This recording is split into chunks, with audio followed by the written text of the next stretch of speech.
Can you let me wear this? Okay, I need to put on this because it's on record. Okay. Amen. Oh, you're gonna put that one on me? It's recorded. Okay. So how long do I have? Maybe 3, like until 11 or 12? 20 minutes, okay? Yeah, I'll just try to keep it in nutshell. All right. So just want to thank God for this new life that God has given me. So I'm a testimony of God's miracle power and miracle healing. So it's all happened in 2019. So when I had my chest pain, so I just went to hospital and I checked. And then they said after monitoring and kept me for the chest pain, whatever it is. And then it was like a little bit small pain. So they just kept me for monitoring the whole night. And then they said, oh, it's a gastric reflex. So the next day they send me, you can go home. So this was my 5th episode since 2013. So every year once I had this, every time I go to Tentuxing, they will say like, no, it's a gastric reflex. So when this 2019 was my 5th episode with the same kind of like pain. But then, but my friends and everybody told me that it doesn't look like a gastric reflex. So you probably wants to insist the doctors to go for some kind of like a scan or an ultrasound to make sure that it's just not like gastric reflex. So I insisted my doctor and he said, no, it's just only gastric reflex. So you're all right. But then, but I kind of like very much insisting. So they finally said, okay, I will order the scan for you. So they did my CT scan and my ultrasound. And then the doctor said, since it's a COVID time, so the line is like very long. So we will not be giving the review like right away. So so I did it in July. So they asked me to come in September to get my result. So I went back. So within few days, I began to have like a severe pain.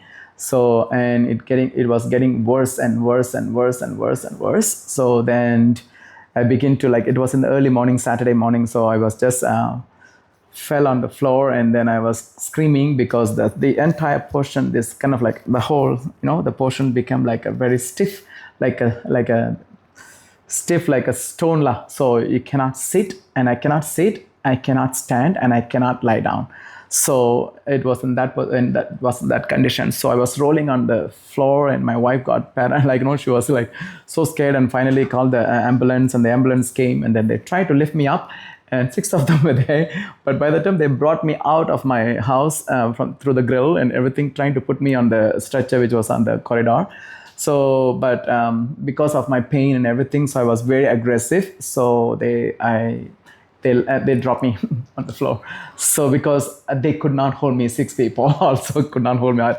That's how much I was screaming and yelling out of my pain because I cannot lie down because this was very tough. So then they put me back and then wrap me with the belt and everything. So seat belt, all the things. So finally they rushed me to Changi Hospital because I couldn't go back to any more Tentuxing because it was COVID time. Tentuxing was an epicenter. So they said we won't take any new patients. So diverting to either SGH or CGH.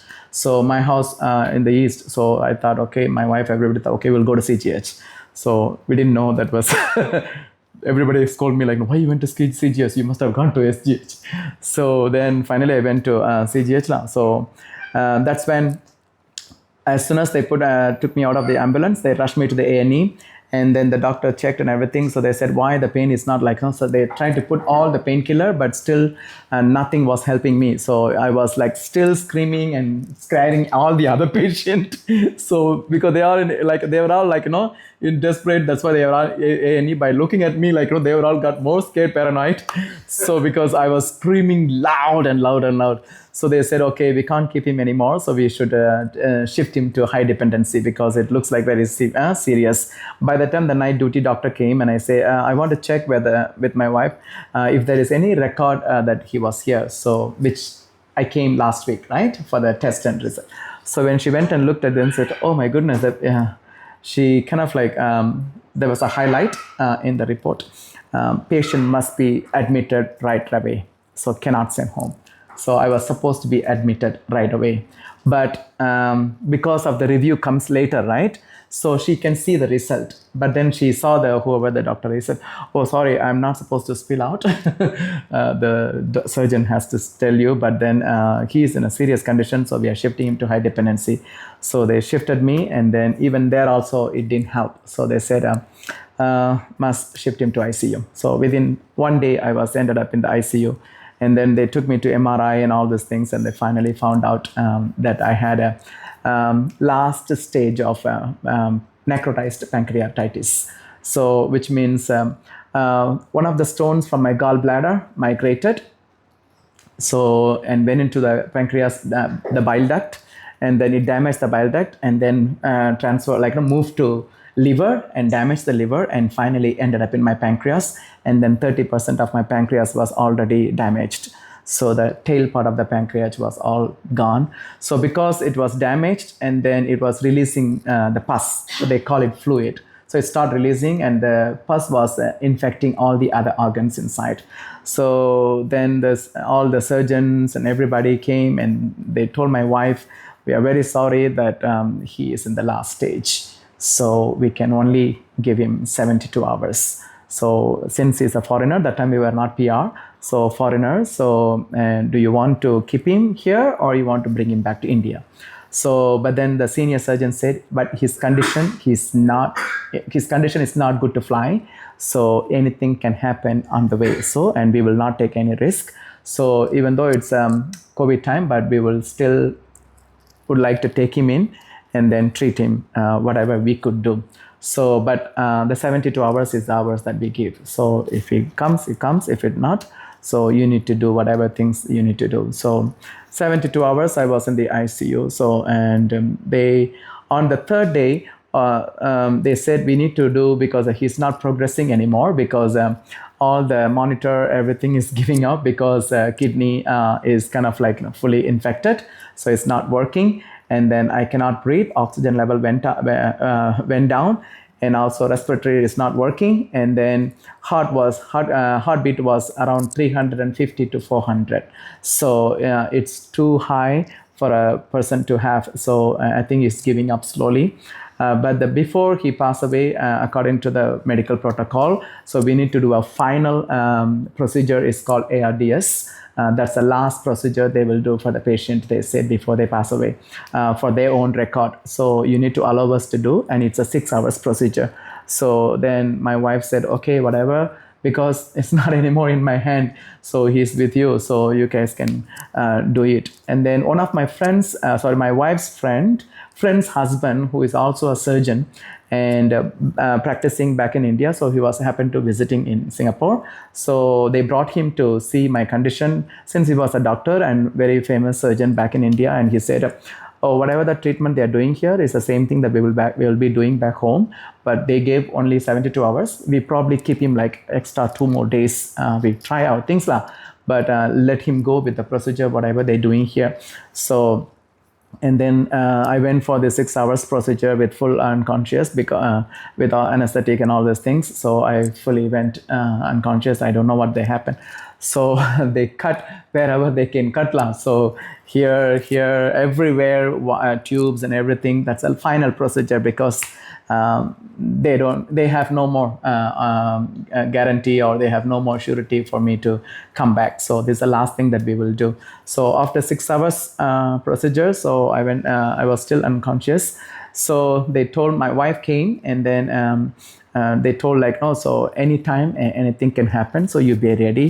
But then they also asked, "What if he pass away? So what is your procedure? So you want to do your funeral, everything here in Singapore, or who is going to conduct this one? Is a church, or who is going to do it? So, or you want to send the body back to India?" So she said, "I need to ask my in-laws, my father." So, and then when she called my father said, "I sent my son to Singapore to serve the Lord, and it's still in my mind when I waved him at the airport. So God bless you, go back, serve the Lord." So, and I'm not in a place to receive his body, because as a father, he's supposed to be doing things for me. my final rites, right? So I have no capacity and energy to do for the things for him. So whatever you need to do, you do it in Singapore, but just show me through the video call, because my mother also was a heart patient, and he said, I only told her that he's not well, but I did not know that this is the last stage, because if I tell her, so anything can happen to her, and I don't want to lose two people at the same time, so I will not tell her. So let her remain as like her son is not well, that's it. So, but I know this is what's going to happen. So maybe you can show us the funeral through the video call. So then she reported to the doctor, we will do it. And while I'm in Singapore, where I'm serving, so they came forward and said, we will conduct the funeral. So we will proceed. And they started planning for it. So, and that was a thing. But around 1:15 a.m. at night, so on the third day, so 1:15 a.m. So I kind of like opened my eyes in the ICU, and then I saw my both hands were tied on both sides, and my two legs were tied, and so cannot move, because I hear the whisper the doctor said, because make sure that he doesn't shake, because they have inserted 3 different balloons inside and stitched with my lungs to make the lungs to work. That's the last thing they can do. So since it's a 1.5 inches to the lungs, all these 3 balloons already inflated inside. So, and he cannot move. Move means the stitches can come out because it's still raw. So make sure that's why my hands and my legs are all were tied up. So, and I see 2 nurses inside the ICU, and the doctors were waiting outside the glass door and with the ambulance ready to take my body. So, and then they call my wife, and your husband has opened his eyes. So please be prepared, and anytime you may have to come and collect his body. So, and she doesn't know what to say, right? It's the middle of the night. So, and she kind of like, yeah, okay, let me know whenever things happens, I will come to collect his body. So that's a situation. 1:15 a.m. I opened my eyes, and I was fully sweating in the aircon, full freezing aircon, but I was still sweating. So, and then I was trying to, because my whole face there's something huge mask put inside, and I saw, and then I was trying to communicate to the nurses that I'm like, it's too hard for me to remove the blanket, but they didn't understand what I was trying to say, and they said, whatever it is, we will not remove the blanket, because your body is full of wire, and we don't want you to traumatized by seeing it. So that's why we cover it. So we will not remove it. We don't want you to see what is inside. So the whole, because everywhere cut, everywhere like tubes, whole body was fully wired. So, and they were still trying to do something under my feet or whatever, things like that. So within 5 to 10 seconds, I don't know, later it was a miracle. So I lift my hand, and I just pull the entire thing from my mouth, and I throw it on the floor, and which was all stitched inside the lungs, right? So the whole 3 balloons came out of my mouth, and then I throw it on the floor, and the whole floor was blood, and it was flooding with the blood. And the nurses was like, screamed, doctor, come and see what's happened. And then they came and see, like, David, you know what? It's a 6-hour procedures we did for you. And what did you do? You just pull the entire thing out, and we have no more things. So they were kind of like panicked, don't know what to do, because they didn't expect, it was unexpected. So they said, call immediately, because as soon as I pulled the whole thing out, it was a code blue, which is the whole hospital says the patient is dying. So that's a sign for them. So the whole Changi was going on alarm, the code blue alarm. So means they kind of like immediately on the ambulance to waiting for the seconds to I will go off. So they said, okay, call his wife and ask her to come collect. He's going to pass away. So, but when they tried my wife, because by the time it was like she slept already, and then the second contact was our family friend who is also a nurse working in the St. Andrew's Hospital behind the Changi Hospital. So they called her, and she was on night duty, and she said, okay, and she said like, okay, she must be sleeping, but I'm on night duty. Whatever procedure you need to do, and I will go get her, and we will come and collect the body and then do the rest. So you guys go ahead. So that's a conversation. So, but then all the doctors, surgeons, everybody came, and they said, okay, before he passed away, take him to the MRI and finish the final protocol of my MRI before he, because we want to see what's inside and everything. So because it must be very internally bleeding, because it pulled the entire thing. So everything was stitched inside, right? And the balloon was also fully flattered. So it came through all my mouth. So it means it scratched the entire windpipe and all the things. So it must be very heavy bleeding inside. So they rushed me to the hospital, to the MRI. So I was unconscious.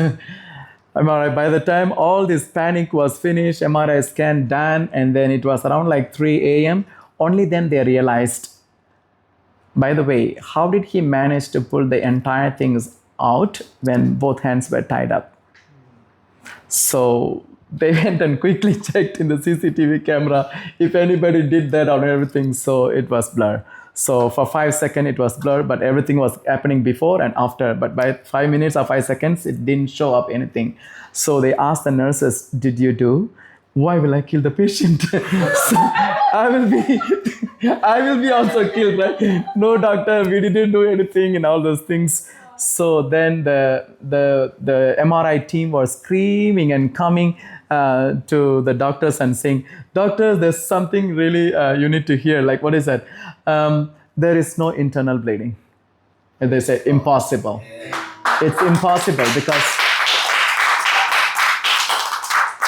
each balloon is stitched 1.5 inch in 3 balloons with the lungs. So if it pulls, means everything tear, and it is medically, it should be bleeding. So then the senior surgeon came and then zoomed in the monitor and see like, no, my goodness, there is no internal bleeding, and also there is no trace of any scratches. So came through, and then finally he came to me and said, "Who are you?" So, and he asked me, and then finally, okay, now everything like wiped and cleaned up everything. So they brought me back to ICU, and then they connected with all the monitors and everything. So they came and asked me, the doctor asked me like, "No, tell me, who pulled the entire thing out?" I said, "Me. It's not possible, and I want you to lift your hands because it's still tied up, right?" So I tried to pull. Say, you cannot even lift a little bit, and how can you reach your mouth? Because it's fully on the both sides with a rod already tied up, and your legs also tied up. So it is impossible that you can. Now you show me how you lifted your hands up. So I don't know, medically I cannot process. So, but I need some time. And then after, as soon as they connected with all the monitors, so everything started working. So, and then the nurse was screaming, "Doctor is peeing." The pee, I was peeing, it means the kidneys begin to work. So, which was already giving up. And then the blood pressure and all these things begin to show. And then heartbeat was coming down to from 350 to 400. It was slowly coming, doctor. And then they said, "Doctor is breathing on his own." So that means no oxygen needed, no respiratory is working well. So the more I was deteriorating, but the more I was actually recovering very fast. So doctor was surprised how the entire thing's happening, because my wife and my wife's friend, they are on the taxi to come and collect my body. They are on the way. So because they already informed, right? So my friend already, our friend already went to collect my wife and coming. So they were panicked and everything. So by the time I was getting better and better and better, so and they removed my oxygen mask, and I can breathe on my own for the first time after a long time. And then they call my wife. "Where are you?" "Oh, we are on the way. We are on the way." This is what my wife said. "We are on the way." So, and they said, no, madam, you can come slowly, no problem. Everything is all right. And she was very angry. "You told me to come and collect my husband's body. That's why we are rushing. And now you're telling us not to come rush. Why?" So, "No, he is all right." Then she said, "My husband's name is this, and his IC number this, and this room, and this is a doctor that is everything what you said, everything correct, ma'am. Same patient, he's doing okay." And she was still cannot process. And then when she reached the hospital through the ICU door, you say, "Is that your husband?" and I was sitting and reading newspaper. But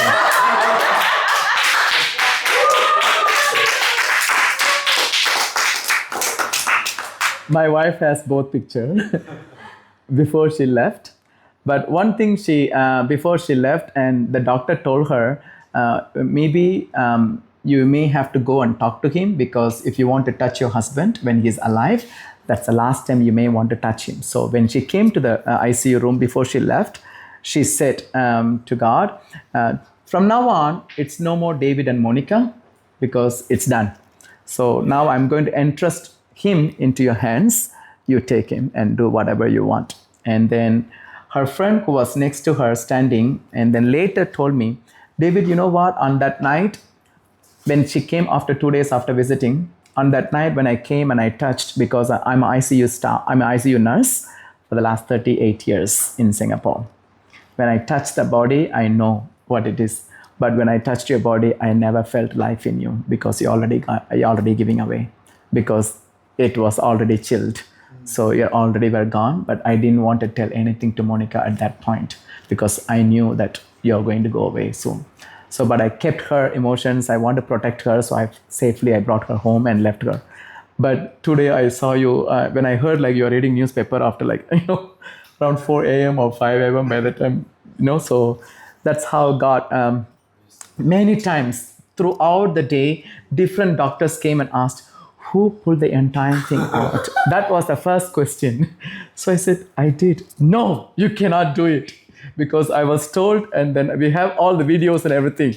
Because, the CCTV shows already been tied up and everything. So it was the angel of the Lord who came and visited. Because even one of our friends, my wife is a nurse. So my wife's another friend who is also working in the ICU, and she said, when we do ARDS, that's the last procedure for the patient. But if you have pulled everything out, so it is impossible for the patient to survive.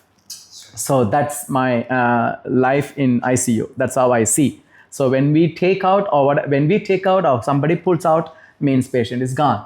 But how did you manage? She's a Hindu. How did you manage to pull everything with alignment that you don't scratch anything inside? And without disturbing the lungs and windpipe, everything, throat and everything. And 3 balloons inside, all came. The rugby ball? Yeah. It looks like that. So rugby ball, like a star fruit, like kind of like now. So every edges are like really like sharp edges when they come out through the windpipe. Only we can insert when they are like inflated. But when it's flatted, so it means, like that last. So, but I wonder, I cannot imagine how you pulled out with the alignment that you don't disturb anywhere. Just right. But she could not also believe. Until now, she says, I am still wondering, challenging my profession all this time. Same as my senior surgeon also. Until now, he says, even after like being 5-6 years, when I go for regular checkup, until today, ask me, tell me who pulled the entire thing that night. So, but God himself visited and then healed me. And then, but of course, that's the first chapter of like my life came back to life. But there's another chapter how I came out of the hospital, because there's still 2.5 months I was in the ICU, still fighting for my life. Yeah, one first phase, God brought me back to life. But the other 3 phases, how he actually brought me out of the hospital, was another challenge. Maybe next time I'll share with you guys. Yeah, God is good, and he's indeed a miracle worker. There's nothing is impossible for him. He's a miracle worker. Thank you. All glory to Jesus. Thank you, brother. Yes.